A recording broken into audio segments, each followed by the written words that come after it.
சொல்லிட்டான், லா இக்ராஹ ஃபித்தீன், இஸ்லாத்துல வற்புறுத்தல் இல்ல, ஃபோர்ஸ் பண்ண இயலாது. கத் தபய்யன ருஷ்து மினல் கை, வழி கேட்டில் இருந்து நேர் வழி தெளிவாகிவிட்டது.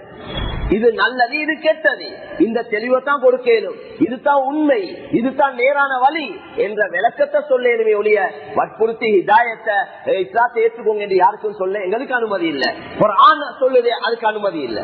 எனவே மேலான சகோதரர்களே, பெரியவர்களே, அதே போல ஹிதாயத்தை அல்லாஹ் யாருக்கும் வற்புறுத்தி கொடுக்கிறது இல்லை.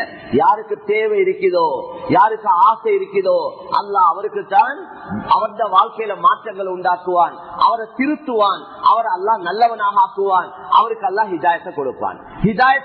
ஹிதாயத்துக்காக துஆ செஞ்சு கொண்டே இருக்கணும். ஒவ்வொரு தொழுகையிலையும் ஒவ்வொரு ரக்காத்திலையும் நாங்க சூரத்துல் ஃபாத்திஹா அல்ஹம்து சூரா ஓதுறோம். அதுல அல்லாஹ்வை புகழ்ந்து அல்லாஹ்வை பாராட்டி அல்லாஹ் கிட்ட முக்கியமான ஒன்றை கேட்க போறோம். முக்கியமான ஒரு விஷயத்தை அல்லாஹ் கிட்ட கேட்க போறோம். அது என்ன தெரியுமா? அதுதான் ஹிதாயத்.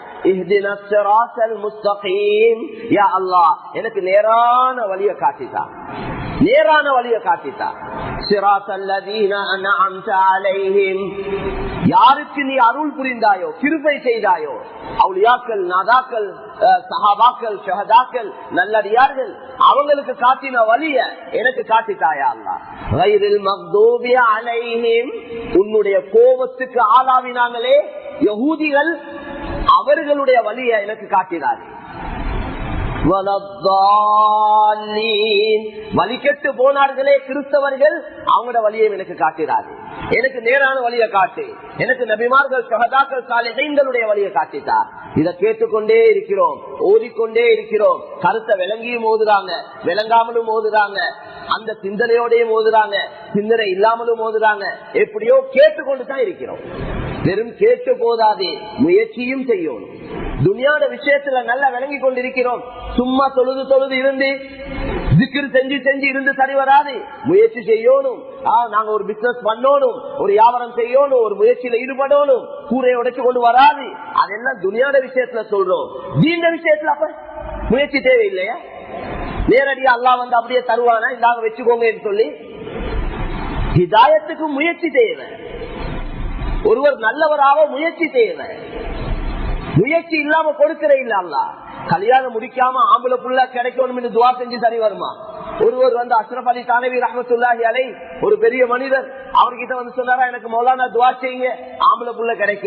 ஒரு தடவை செஞ்சாங்க, ரெண்டாவது தடவை வந்து சொன்னார், ரெண்டாவது தடவை துவா செஞ்சாங்க, மூணாவது தடவை வந்து சொன்னார் துவா செய்யுங்க ஆம்பளை புள்ள கிடைக்க. அவங்க கேட்டாங்க, கல்யாணம் முடிச்சிட்டீங்களா? இல்ல என்றார். இன்னைக்கு எங்கட ஹாலாத் அப்படித்தான் இருக்கு. முயற்சி இல்ல, வெறும் துவாவால காரியங்களை சாதிக்க இயலாது. முயற்சி அல்லாஹ் எதிர்பார்க்கிறார். அதனால தான் இய்யாக நஅபுது வ இய்யாக நஸ்தஈன், உன்னை வணங்குகிறேன், முயற்சி செய்கிறேன், அதுக்கு பின்னால உதவியை கேட்கிறேன். முயற்சி செஞ்சுட்டு தான் உதவி கேட்கணும். தொழுகைக்கு டைம் ஒதுக்கி, நேரத்தை காலத்தை ஒதுக்கி வந்து நாங்க அல்லாஹ்வை வணங்கி அதுக்கு பின்னால தான் துவா கேட்கணும். அந்த துவாவை அல்லாஹ் கபூல் செய்றான். உன்னையே வணங்குகிறோம், உன்னிடத்திலே உதவி செய்துகிறோம். முதலாவது வணக்கம், முதலாவது முயற்சி, அதுக்கு போறதான் அல்லாஹ்ட்ட கேட்கிறது. நாங்க இதைத்தான் அல்லாஹ் எங்களுக்கு படிச்சு தாரான். எனவே கண்ணியத்துக்குரிய மேலான சகோதரர்களே, அல்லாஹ்வின் நல்லடியார்களே, பெரியவர்களே, அவன் கேட்டு கொடுக்காதவன் இல்ல. கேட்டா கட்டாயம் தருவான், கேட்டா கட்டாயம் தருவான். சில நேரம் உடனே தருவான், சில நேரம் சொணங்கி தருவான், சில நேரம் கேட்டத்துக்கு பதிலாக வேறொண்ட தருவான், சில நேரம் கேட்டத்துக்கு பதிலாக வர இருக்கிற ஒரு சோதனை இல்லாமக்குவான். இந்த நாளும் நடக்க இல்லைன்னா அஞ்சாவது இங்க கிடைக்க இல்லைன்னா ஆகிரத்துல தருவான். எனவே வேளாண் சொல்ல நிச்சயமா கிடைக்கும். ஹதீஸ்ல வந்திருக்குது, ஒருத்தன் கையேந்தி அல்லாஹ் கிட்ட துவா கேட்டா அந்த கைய வெறும் கையா அல்லாஹ் விடுறது இல்லைன்னு சொன்னான்.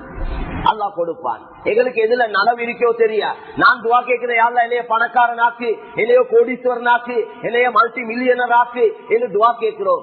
என்னைய அப்படி ஆக்குறதுல எனக்கு நலவா அல்லது என்னைய இப்படியே வைக்கிறதுல நலவா அல்லாஹ்க்கு தான் தெரியும். எனக்கு தள்ளி வர ஆரம்பிச்சா சில நேரம் நான் இப்ப தொழுது கொண்டிருக்கிறேன், தொழுகையை விடுவேன். நான் பாவத்துல ஈடுபடையலும், நான் தினால ஈடுபடையலும், நான் நைட் கிளப் கேசினோ போவேலும், நான் ஹராத்துல ஈடுபடையலும், நான் வலிக்கெட்டு போவேலும். அதனால எனக்கு என்னைய பணக்காரன் ஆக்குறது நலவா கெடுதியா அல்லாஹ்க்கு தான் தெரியும். எனவே துனியாட விஷயங்களை கேட்க போல நலவா இருந்தா தா, கெடுதியா இருந்தா தந்துராது. எனக்கு எதுல நலவாதத்தா? ஆகிரத்துடைய விஷயத்துல